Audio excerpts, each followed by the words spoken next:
We go to Philadelphia now, where Eagles quarterback Jalen Hurts returned to practice Wednesday for the first time since leaving the team's Week 16 loss to Washington with a concussion.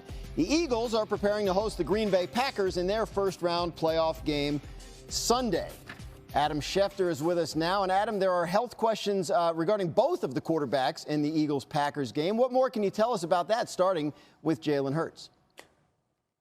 Well, Dan, Jalen Hurts has been back on the practice field, and while the Eagles have listed him as a limited participant, the sense and belief is that he's going to be ready for Sunday's playoff game against the Packers, barring some sort of setback. He still has to pass through the final stages of concussion protocol, but it certainly sounds like the belief and feeling is that he will, and once he does, he will be back on the field after missing last week's game, which would give the Philadelphia Eagles the leader and the quarterback that they want behind center. Meanwhile, the Green Bay Packers quarterback Jordan Love is dealing with an injury to his right elbow, his right hand, has experienced some numbness, has been flexing his hand. The fact of the matter is he's told reporters that he hopes to be able to play, and the feeling is that he also will be able to play. Now, you wonder how much his elbow and hand injury will impact his performance on Sunday, just like you wonder if Jalen Hurts will be a little rusty coming out of protocol, missing some time, missing some practice time. So there are health questions surrounding both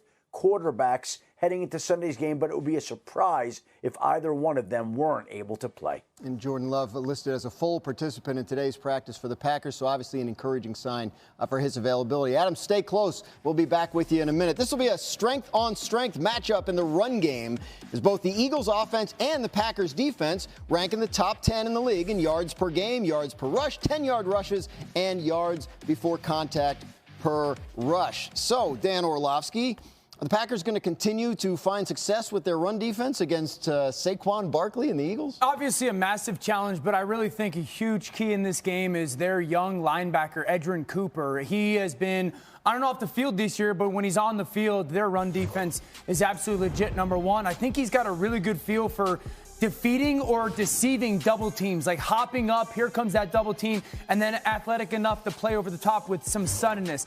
The second thing, he's strong. You know, you got to be really good with where your eyes are as an offensive guy to make sure that you take him on in the right spot, because if not, he shoots and kind of closes some seams. His ability to play over the top, almost like his counterpart, Zach Bond, in this game, very difficult to block. And then his strength of just running through blocks, never stopping his feet. Just from the offensive perspective, you have to know that this young man is a quick-to-trigger type of linebacker and capable of defeating plenty of blocks. And if I was Philly, respect for everybody's front, your focus point has to be, we got to make sure that we get a hat on 56 all the time, because if we block him, we'll have success. And if we don't, he can in many ways significantly impact how successful we are running the ball.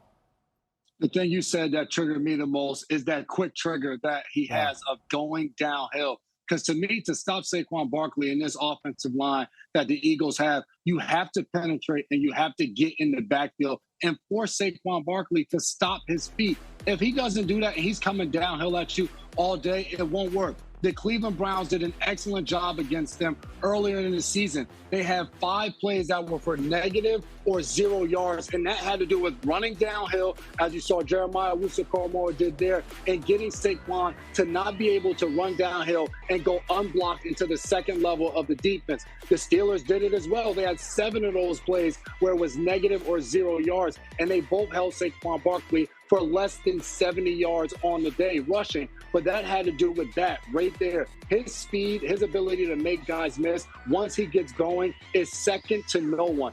Only way you're going to stop him is to live in the backfield, penetrating up front, not standing at the line of scrimmage, letting those double teams get on you and work their ways up to the linebacker. You're going to have to live in the backfield. So for the Green Bay Packers, firing off the ball, using swim moves, getting in that backfield is going to create some gaps, but you have to be able to get there and get him to stop his feet. Yeah, game could rest on their ability to limit Saquon. Edgerrin Cooper was named the NFC's Defensive Rookie of the Month in December, so he's playing his best ball at just the right time. A developing story now out of... Even this moment right here.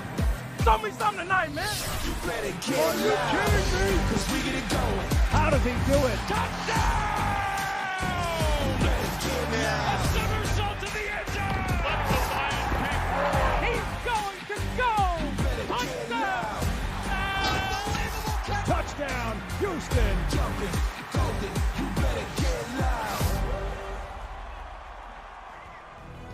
Welcome to NFL Live. I'm Dan Graziano, joined here in studio by Dan Orlovsky, joined also by Jason McCourty. We're going to have Adam Schefter along later to get to all the news. And, of course, we'll hit on all the weekend's games. But first, we need to start in Southern California, where devastating wildfires have been raging this week. As of now, the Los Angeles Rams are still scheduled to host the Vikings in a wild card playoff game Monday night at SoFi Stadium.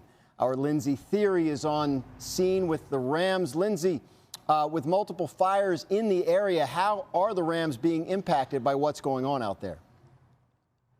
Yeah, Graz, from where I stand here at the Rams training facility, the Palisades fire is about 8 miles southwest of us. That is about in this direction. When you look out, you can still see smoke rising from the Santa Monica Mountains. Above us, we periodically have been seeing the water scooping planes that have been playing such a crucial role in this firefight. For the Rams, I am told there have been some staff members here who have lost property in the fires, but as of now, everyone, including players and coaches, are all safe.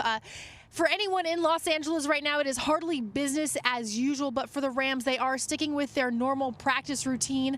The air quality here in Woodland Hills has actually been improving since we arrived this morning, now listed at 69, which is considered moderate. Earlier, you could feel smoke still in the air, but the wind has been picking up and clearing some of that smoke-filled air out. All right, well, that's obviously stuff about everyone being safe, or as safe as possible, is the most important thing that's going on. But there is a game scheduled for Monday night at SoFi Stadium. So what is the NFL saying about how they're monitoring the situation out there as it pertains to the game? I have been in touch with the league, and they are closely tracking what is happening here in LA. With the game, like you mentioned, only 4 days away, the game remains to be played at SoFi Stadium as of right now. But SoFi Stadium does sit in an entirely different location and condition than where we are right now. The stadium, the smoke is much heavier. It's actually not far from where I live. There is ash still falling from the sky, and air quality is a serious concern. The air quality index in Inglewood right now says it's unhealthy to be outside. But beyond the air quality, I'm told by a team source here with the Rams that the game Monday, the other concern are resources. Right. This game cannot drain any resources from public safety, including the first responders who are needed to fight the fires. There is a contingency plan in place for that game to be moved to Glendale, Arizona, and still be played on Monday night. I am told that that decision could be made as late as Saturday, whether or not that game is going to be moved. All right, Lindsay Theory, thank you very much. Lindsay will stay on top of everything out there in Los Angeles. In the meantime, Lindsay,